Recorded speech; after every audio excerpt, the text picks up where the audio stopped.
अस्सलाम वालेकुम स्टूडेंट्स। आज का हमारा टॉपिक है स्टीशियोमेट्री। आज के टॉपिक में हम पढ़ेंगे क्या क्या, पहले हम वो बता देते हैं। पहले हम पढ़ेंगे स्टीशियोमेट्री, उसकी डेफिनेशन पढ़ेंगे, फिर हम पढ़ेंगे उसकी अजम्पशन में उसकी बेसिक कंसेप्ट्स, उसकी बेसिक्स पढ़ेंगे हम स्टीशियोमेट्री की। फिर हम स्टीशियोमेट्री की लिमिटेशंस पढ़ेंगे कि स्टीशियोमेट्री किन किन के बारे में हमें इंफॉर्मेशन प्रोवाइड नहीं करता, क्या क्या चीज प्रोवाइड नहीं करता। फिर हम पढ़ेंगे टाइप ऑफ रिलेशनशिप्स, जो हम स्टीशियोमेट्री के अंडर पढ़ते हैं उस टाइप के रिलेशनशिप हम पढ़ेंगे। फिर हम एक एमसीक्यू करेंगे। उसके बाद में आपको एक ट्रिक बताऊंगा, ऐसा ट्रिक बताऊंगा जो आपको दुनिया जहान का स्टीशियोमेट्री का कोई भी क्वेश्चन आ जाए आप इजीली उसको सोल्व करेंगे। इजी ट्रिक है, कोई मुश्किल भी नहीं है। और उसके बाद हम न्यूमेरिकल्स कुछ ऐसा देखेंगे जो हमें स्टीशियोमेट्री के क्वेश्चन हल करने में मदद करेगा। तो चलिए स्टार्ट करते हैं अपना आज का टॉपिक स्टीशियोमेट्री। स्टीशियोमेट्री है क्या? स्टीशियोमेट्री केमिस्ट्री की वो ब्रांच है, branch of chemistry that studies quantitative relationship between amount of reactant and product। Product और रिएक्टेंट के दरमियान क्वांटिटी का एक रिलेशनशिप जो बयान करे, मतलब नंबर ऑफ रिएक्टेंट कितने हैं, नंबर ऑफ प्रोडक्ट्स कितने हैं, वो जो हमारे पास केमिस्ट्री की ब्रांच बयान करती है उस ब्रांच को हम स्टीशियोमेट्री कहते हैं। और ये बात बहुत जरूरी है, स्टीशियोमेट्री एप्लीकेबल ही तब होती है जब इक्वेशन हो बैलेंस केमिकल इक्वेशन जब तक नहीं होगी तब तक स्टीशियोमेट्री अप्लाई नहीं होगा। इसलिए हमें जो भी क्वेश्चन सॉल्व करना है सबसे पहले उसकी इक्वेशन को बैलेंस करना है, ये ज्यादा मैटर करता है हमारे पास।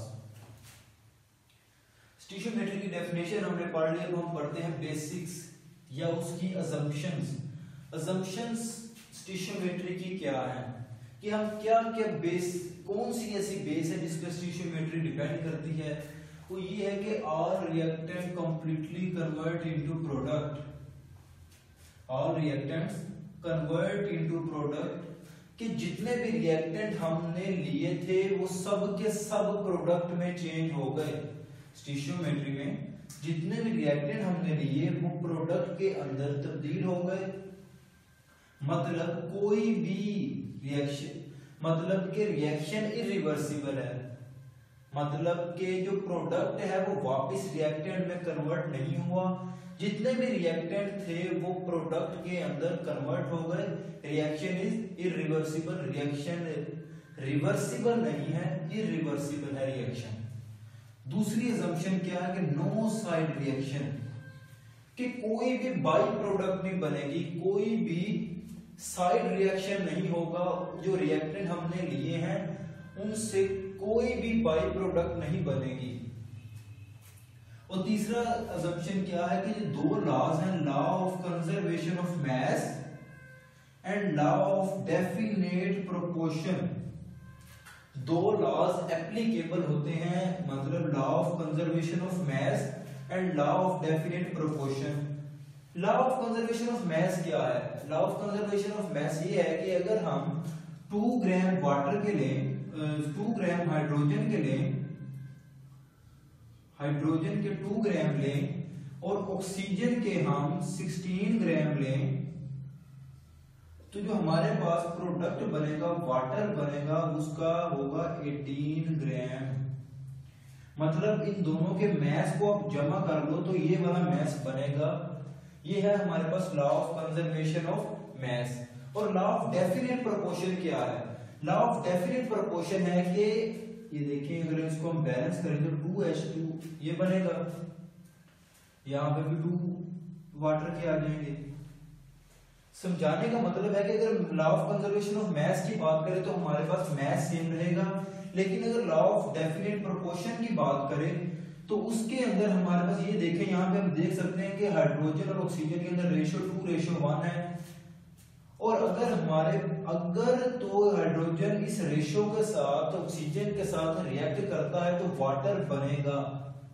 और अगर ये रेशो चेंज हो, ये डेफिनेट प्रोपोर्शन में मिकदार रेशो, ये रेशो चेंज हो, मतलब अगर हम रेशो करते हैं 2:2 की, हाइड्रोजन भी 2 ले रहे हैं, ऑक्सीजन भी 2 ले रहे हैं, देखते हैं हम 2H2 प्लस 2O2, तो ये हमारे पास बनेगा 2H2O2, हाइड्रोजन पर ऑक्साइड बनेगा, ये वाटर नहीं बनेगा। इसका मतलब है डेफिनेट प्रोपोर्शन ये है कि अगर हाइड्रोजन की और ऑक्सीजन की रेशो 2:1 हो तो हमारे पास वाटर प्रोड्यूस होगा। लेकिन अगर इस रेशो को 2:2 में कन्वर्ट कर दें, ये देखो इसके भी 2 है, इसके भी 2 है, यहाँ पे इसके 2 है, यहाँ पे इसका ऑक्सीजन का 1 है। अगर हम इसकी रेशो को चेंज कर दें तो हमारे पास प्रोडक्ट भी चेंज हो जाएगी, प्रोडक्ट की नेचर भी चेंज होगी, जो कि हाइड्रोजन पर ऑक्साइड है।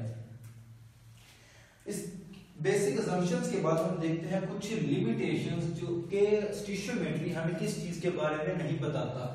स्टिशियोमेट्री does not inform about, information provide नहीं करता किसके बारे में, रेट ऑफ रिएक्शन। रेट का मतलब होता है स्पीड ऑफ रिएक्शन के बारे में हमें इक्वेशन नहीं बताती।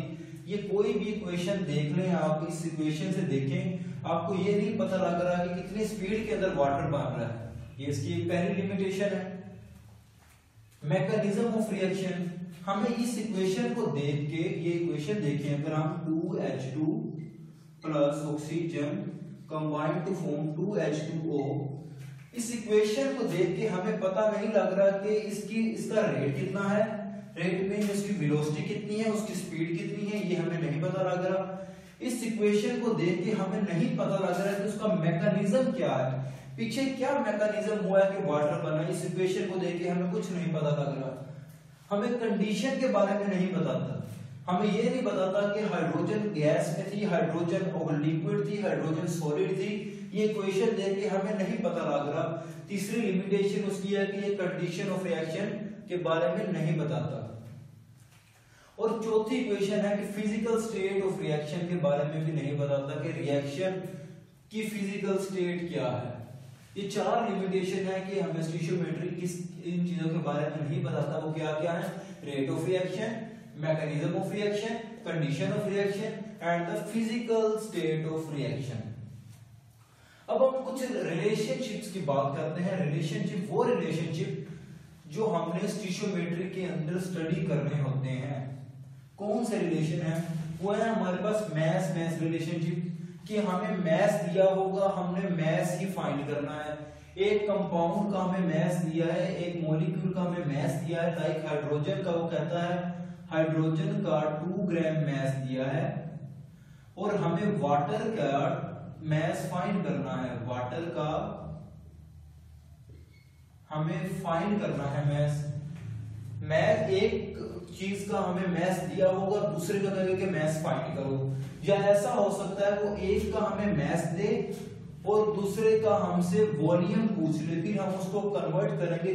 कल पिछले लेक्चर में मैंने आपको कुछ फार्मूले बताए थे जो नंबर ऑफ मोल्स के थे, N = V by molar volume, volume over molar volume. उससे हम इसको कन्वर्ट करके वो फार्मूला निकाल सकते हैं। मतलब हमें मैस दिया जाएगा, हम वॉल्यूम हमें निकालना होगा। और तीसरा, मैस दिया होगा और हमें मोल निकालना होगा। ये भी फार्मूला मैं आपको पिछले लेक्चर में बता चुका हूं, N = number of that particle over Avogadro's number. उस फार्मूले से हम निकाल सकते हैं। ये तीनों रिलेशनशिप हम स्टिशियोमेट्री के अंदर स्टडी करते हैं। अब हम एक एमसीक्यू देखते हैं, व्हिच इज नॉट स्टिशियोमेट्रिक रिएक्शन।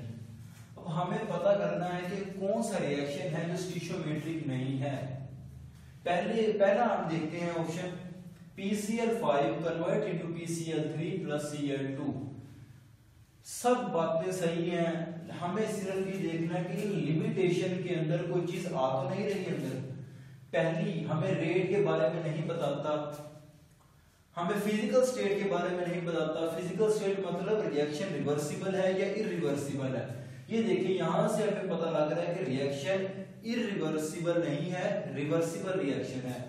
हमें बेसिक असम्पशन में भी देखा था कि रिएक्शन शुड इरिवर्सिबल, रिएक्शन को इरिवर्सिबल होना है, ये रिवर्सिबल है, इसलिए ये ऑप्शन तो नहीं है, ये स्टीशियोमेट्रिक रिएक्शन नहीं है, क्योंकि इसकी बेसिक असम्पशंस जो है उस पे ही ये इक्वेशन पूरी नहीं आती कि ये है रिवर्सिबल, जबकि हमें इरिवर्सिबल रिएक्शन चाहिए। दूसरा ऑप्शन देखते हैं हम, ये यहाँ पे हमने लिखा कि कंडीशंस के बारे में नहीं बताता, लेकिन यहाँ पे हमें कंडीशंस दी गई हैं, temperature 400 degree centigrade, pressure 200 to 300 atm, तो हमें स्टीशियोमेट्री इस चीज के बारे में भी नहीं बताता, तो ये स्टीशियोमेट्रिक रिएक्शन भी नहीं है। अब हम देखते हैं कि ये देखें, ये ऑप्शन के अंदर गैस उसने लिखा है, मतलब उसकी फिजिकल स्टेट, मतलब उसकी कंडीशन के बारे में हमें बताया गया है कि कौन सी गैस है, ये भी गैस है, ये भी गैस है, हालांकि स्टीशियोमेट्री इसके बारे में भी नहीं बताता। इसका मतलब ये तीनों ही स्टीशियोमेट्रिक रिएक्शन नहीं है, और हमसे क्या पूछा था, विच इज नॉट स्टीशियोमेट्री, तो ऑप्शन आएगा हमारे पास डी, ऑल ऑफ दिस। अब हम बात करते हैं वो एक शॉर्ट ट्रिक की, जिसके जरिए हम हर किस्म का स्टीशियोमेट्री का रिएक्शन इजीली सॉल्व कर सकते हैं। वो कौन सा ट्रिक है? सबसे पहले हमने करना क्या है, सबसे पहले हमने बैलेंस द इक्वेशन। सबसे पहले जो मर्जी आपको क्वेश्चन दिया हो, आपने करना सिर्फ इक्वेशन को बैलेंस है, जो बेसिक वर्क है। अगर ये ही काम गलत किया आपने तो आपका कोई भी क्वेश्चन सही नहीं होगा। अगर आप बैलेंस द इक्वेशन को अच्छी तरीके से करते हैं, इक्वेशन को अच्छी तरह बैलेंस करते हैं, तो आपका क्वेश्चन बिल्कुल सही होगा, कोई मसला नहीं होगा, आंसर भी सही आएगा। Basic step is the balance the equation. और उसके बाद अगला स्टेप हमें करना है find out the number of moles. Number of moles हमने फाइंड करने हैं। पहला step balance the chemical equation, the second step is the find out the number of moles from the given amount of reactant. आपको जो question के अंदर जो भी अमाउंट प्रोवाइड होगी किस किस की, रिएक्टेंट की और प्रोडक्ट की, जो अमाउंट आपको दी है, आपने सबसे पहले उनके नंबर ऑफ मोल्स निकाल लेने हैं। नंबर ऑफ मोल्स का फार्मूला मैं आपको काफी दफा बता चुका हूं, N is equal to M over molar mass। N is equal to mass over molar mass। मैं ये फार्मूला आपको काफी दफा बता चुका हूं। अब आपने दूसरा स्टेप करना है, नंबर ऑफ मोल्स फाइंड करने हैं by the given amount of reactant and product that is present in the question. And the third step is that compare the known moles with unknown moles. अब यहाँ पर non moles और unknown moles से क्या मुराद है?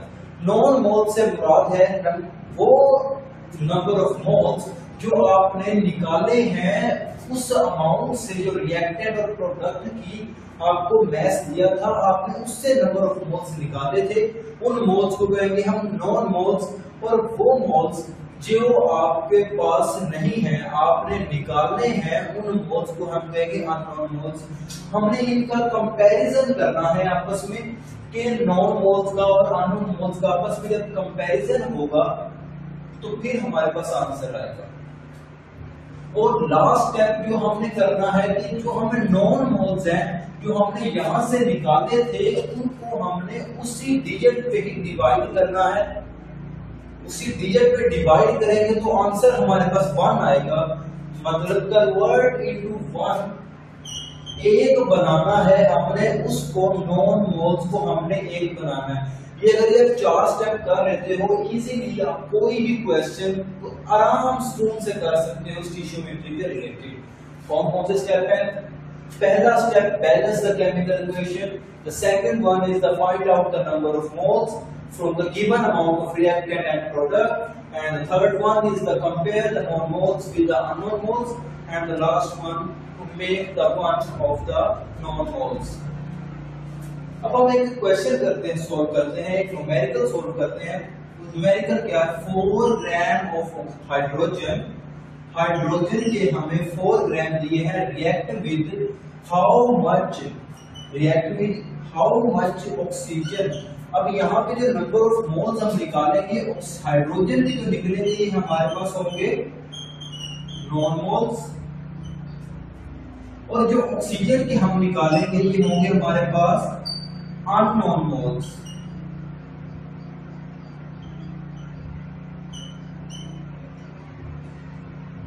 जो oxygen के number of moles आएंगे ये हमारे पास अननोन मोल्स होंगे, और हमारे पास जो हाइड्रोजन के हैं ये हमारे पास नॉन मोल्स होंगे। इन दोनों को हमने कंपेयर करना है बैलेंस इक्वेशन के अंदर। सबसे पहला काम हमने किया बैलेंस द केमिकल इक्वेशन। आपको मोस्टली वो क्वेश्चन अब इस स्टेटमेंट की फॉर्म में देगा, आपने उसकी इक्वेशन खुद बनानी है, खुद याद करनी है इक्वेशन। एक हमने वाटर की इक्वेशन याद की, 2H2 combine with oxygen to produce H2O। ये इक्वेशन बैलेंस इक्वेशन है। अब इस इक्वेशन को लेके हम इस न्यूमेरिकल को सोल्व करने वाले हैं। हमें मैस दिया है, स्मॉल m हमें प्रोवाइड किया गया है, क्वेश्चन के अंदर ही मौजूद है, और हमें पूछे गए हैं मैस ऑफ ऑक्सीजन पूछा गया है। हमें मैस, इसके मैस हमें दिया गया है, इसका मैस हमने निकालना है। अब हम निकालते हैं। पहले हमने करना है इसके नंबर ऑफ मोल्स निकालने हैं, क्योंकि इसका मैस हमें दिया गया है। इससे हमने नंबर ऑफ मोल्स निकालने हैं। फॉर्मूला लगाएंगे n is equal to m over molar mass. ये m हमने कहां से लिया, ये हमको दिया गया है, ये 4 ग्राम्स। ये 4 हमने यहाँ पे लिखा। हमें पता है जो हाइड्रोजन है उसका मोलर मैस H2 वाटर के अंदर इसका 2 ग्राम है, इसलिए हमने इसको 2 पे डिवाइड किया। आंसर आया हमारे पास 2। वो आंसर आ गया। अब हमने कंपेयर करना है। पहला स्टेप हो गया हमारे पास बैलेंस इक्वेशन हमने कर लिया। फिर हमने नंबर ऑफ मोल्स निकाल लिए। रिएक्टेंट में जो हमें अमाउंट दी गई थी उससे हमने नंबर ऑफ मोल्स निकाल लिए। अब हमने तीसरा स्टेप करना है compare the non moles with the unknown moles. Non moles हमें दिए हैं हाइड्रोजन के। इस इक्वेशन में देखिए हाइड्रोजन के नॉन मोल्स कितने हैं 2, ऑक्सीजन के कितने मोल्स हैं 1। जो इसके साथ कोफिशिएंट लिखा हुआ हमने इन कोफिशिएंट को उठाकर यहाँ पे लिख देना है। हाइड्रोजन के साथ 2 लिखा हुआ है बैलेंस केमिकल इक्वेशन के अंदर, ऑक्सीजन के साथ 1 लिखा हुआ है, हमने उठाकर यहाँ पे रखा। फोर्थ स्टेप मैंने आपको बताया था कि convert into one of the non moles. Hydrogen के मोल हमें क्वेश्चन के अंदर दिए गए हैं, मतलब इसके मोल्स हमारे पास नॉन मोल्स हैं, और इसको हमने 1 बनाना है, तो हम इसको 2 पे डिवाइड करेंगे दोनों साइड पे, और ये 1 बन जाएगा। तो अब हम आगे देखते हैं। तो हमारे पास number of moles of oxygen आ जाएंगे। इसको हमने 2 पे डिवाइड किया, इसको भी हमने 2 पे डिवाइड किया। जिस पे इधर डिवाइड करना है उसी पे इधर डिवाइड करना है। इसका आंसर 1 आ गया। हमने यही चाहते थे कि इसका आंसर 1 आ जाए। ये हमारे पास 1/2 हो गया जब हमने इसको 2 पे डिवाइड किया, क्योंकि पहले था 1 था, इसको हमने 2 पे डिवाइड किया, 1/2 हो गया। ये हमारे पास नंबर ऑफ मोल्स आ गए किसके, ऑक्सीजन के। Number of mole of oxygen आ गए। Number of mole of hydrogen ये है हमारे पास हाइड्रोजन के। अब हम इनको कंपेयर करते हैं। ये जो 1 था, ये 1 मोल के लिए हमारे पास हाफ मोल ऑफ ऑक्सीजन बना है। 1 मोल के लिए हाफ मोल ऑफ ऑक्सीजन बना है, लेकिन हमें गिवन कितने हैं 2 मोल्स। तो हम 2 से मल्टीप्लाई करते हैं दोनों साइड, तो 2 मोल्स के लिए 1 मोल ऑफ ऑक्सीजन बनेगा। 2 मोल ऑफ हाइड्रोजन के लिए हमारे पास 1 मोल ऑफ ऑक्सीजन बनेगा। ये देखें, ये हाइड्रोजन के हैं, ये हमारे पास ऑक्सीजन के हैं। फिर हमने मैस निकालना है। मैस हमें ये हमारे पास आ गए n, हमारे पास आ गया ऑक्सीजन का। ऑक्सीजन के हमारे पास नंबर ऑफ मोल्स आ गए हैं। हमने इसका मैस फाइंड करना, तो फार्मूला लगाएंगे n is equal to m over n। ये मैंने ऑक्सीजन के लिए याद करेंगे ताकि मिक्सिंग ना हो जाए, इसलिए मैंने ऑक्सीजन O2 साथ लिख दिया है। नंबर ऑफ मोल्स ये देखें, ये वैल्यू हम अगर यहाँ पे पुट करें 1, मोलर मैस हम जानते हैं ऑक्सीजन का 32 होता है, 32, और मैस हमने फाइंड करना है। तो इस 32 को इधर जाके मल्टीप्लाई करें तो आंसर 32 into 1 32 ग्राम मैस आ गया हमारे पास ऑक्सीजन का। इसी तरह हम एक और क्वेश्चन करते हैं। 13.5 gram of aluminium 13.5 grams of aluminium react with how much of oxygen, इसके साथ हाउ मच लग जाएगा, मतलब वो हमारे पास उससे जो हम नंबर ऑफ मोल्स निकालेंगे वो अननोन मोल्स हैं, और जिसका हमें मास दिया गया है वो हमारे पास नोन मोल्स होंगे। टू प्रोड्यूस Al2O3, पहला काम हमने शॉर्ट ट्रिक में देखा, पहला काम बैलेंस द केमिकल इक्वेशन, पहले इक्वेशन को बैलेंस किया, then find the number of moles. दूसरा काम किया मैंने एल्यूमिनियम के नंबर ऑफ मोल्स निकाले, क्योंकि एल्यूमिनियम का ही मास हमें दिया गया था, इसलिए मैंने एल्यूमिनियम के नंबर ऑफ मोल्स निकाले। N = M by molar mass. Molar mass aluminium का 27 होता है और 13.5 की वैल्यू हमने यहाँ पे लगाई तो आंसर 1/2 आ गया। मतलब जो एल्यूमिनियम के नंबर ऑफ मोल्स है वो हमारे पास हाफ मोल्स बन चुके हैं। थर्ड स्टेप है हमारा कि compare the non moles with the unknown moles. Non mole aluminium के नॉन मोल्स आ गए हमारे पास, ऑक्सीजन के हमारे पास अननोन मोल्स हैं। अब balance the chemical equation, equation के अंदर देखो कि एल्यूमिनियम के साथ 4 लगा है, हमने ये लिख दिया, ऑक्सीजन के साथ 3 लिखा है, हमने ये लिख दिया।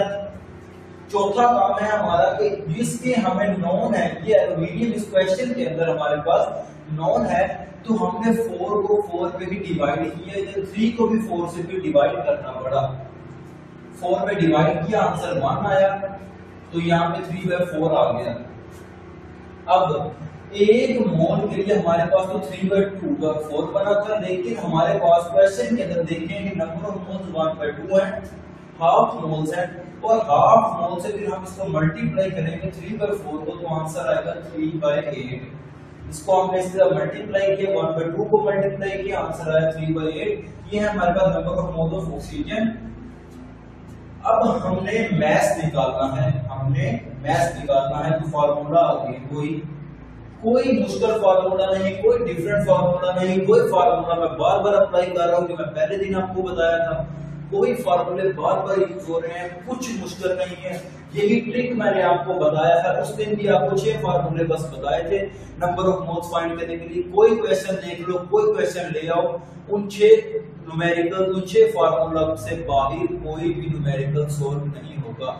इसी तरह मैं आपको ये बता रहा हूँ, इसी तरह मैं आपको लिमिटिंग रिएक्टेंट की आपको मैं शॉर्ट ट्रिक बताऊंगा, इसी तरह मैं आपको यील्ड के शॉर्ट ट्रिक बताऊंगा, जो आसानी से आप जो मर्जी क्वेश्चन आ जाए, टॉपिक आपकी ग्रिप में होगा, सिर्फ कुछ लाइनें याद करो, उन लाइनों को बार बार अप्लाई करो, उन लाइनों को इतने अप्लाई करो कि आपकी प्रैक्टिस हो जाए, और इतनी प्रैक्टिस करो कि आपका जो मर्जी क्वेश्चन जहां से मर्जी आ जाए इजीली आप टैकल कर सको, अपने पेपर में आसानी से आप सोल्व कर सको। किसी भी टाइप का एप्टीट्यूड टेस्ट होता है, कोई भी टेस्ट हो, आप इजीली टैकल कर सकते हो। सिर्फ आपने ये 4 लाइनें याद करनी है, उन लाइनों को सिर्फ अप्लाई करना सीखो और आप आराम से कोई भी क्वेश्चन सोल्व कर सकते हो। हम बात करते हैं नंबर ऑफ मोल्स हमारे पास ऑक्सीजन के आ गए। Number of mole of oxygen is equal to N M over molar mass. N हमारे पास आया 3/8, M है हमारे पास M/M, और मोलर मास ऑफ ऑक्सीजन का भी बताया 32 है। इस 32 को इधर आके मल्टीप्लाई किया तो 3/8 × 32, ये 8 इसके साथ कट गया, आंसर 4 इसका मल्टीप्लाई किया तो 12 gram of mass of oxygen हमारे पास आ गया। ठीक है स्टूडेंट, अल्लाह हाफिज़, मिलते हैं नेक्स्ट वीडियो में। नेक्स्ट टॉपिक जो हम डिस्कस करेंगे वो है लिमिटिंग रिएक्टेंट। उसके भी मैं आपको बहुत से शॉर्ट ट्रिक्स बताऊंगा, ये आसानी से बहुत इजीली आप टैकल कर सकते हो किसी भी क्वेश्चन को, कोई मुश्किल नहीं है, कोई डिफिकल्टी नहीं है, आप आराम से कोई भी क्वेश्चन हल कर लोगे। अल्लाह हाफिज़।